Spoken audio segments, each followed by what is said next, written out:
Future సిటీని 11 ప్రత్యేక జోన్లుగా విభజించి 13,610 ఎకరాల్లో విస్తృత స్థాయిలో ప్రభుత్వం భూ కేటాయింపులు చేపట్టింది. ఈ ప్రాజెక్టులో అత్యధికంగా 4,000 ఎకరాల్ని లైఫ్ సైన్సెస్ హబ్ కి కేటాయించారు. ఔషధ, బయోటెక్, పరిశోధన రంగాలకి ఇది ప్రధాన కేంద్రంగా మారే అవకాశాలున్నాయి.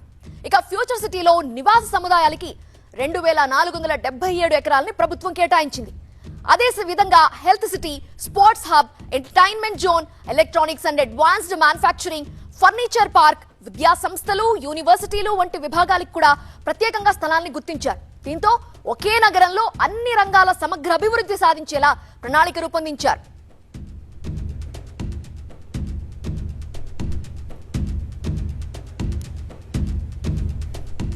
సో ప్రభుత్వం చెబుతున్న జోన్లేంటి, ఫ్యూచర్ సిటీలో ఏ విధంగా ఉండబోతోందో మీకు క్లియర్ గా చూపించే ప్రయత్నం చేస్తున్నాము.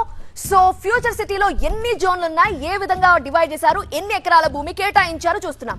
మొదటిది నివాస సముదాయాలు 2,477 ఎకరాలు కేటాయించారు. ఎడ్యుకేషన్ యూనివర్సిటీ ఉండబోతోంది, దానికి 255 ఎకరాలు కేటాయించారు. ఇక డేటా సెంటర్ హబ్ 313 ఎకరాలు కేటాయించారు. ఎలక్ట్రానిక్స్ అండ్ అడ్వాన్స్డ్ మ్యానుఫ్యాక్చరింగ్ ఉండబోతోంది, దానికి 2,177 ఎకరాలను కేటాయించారు. ఏ సిటీ కూడా ఉంటోంది. ఫ్యూచర్ సిటీ జోన్స్ లో మనం చూస్తున్నాం 403 ఎకరాలు దీనికోసం కేటాయించారు. ప్రత్యేకంగా హెల్త్ సిటీకి సంబంధించి 594 ఎకరాలను కేటాయించింది ప్రభుత్వం. స్పోర్ట్స్ హబ్ మీరు చూస్తున్నారు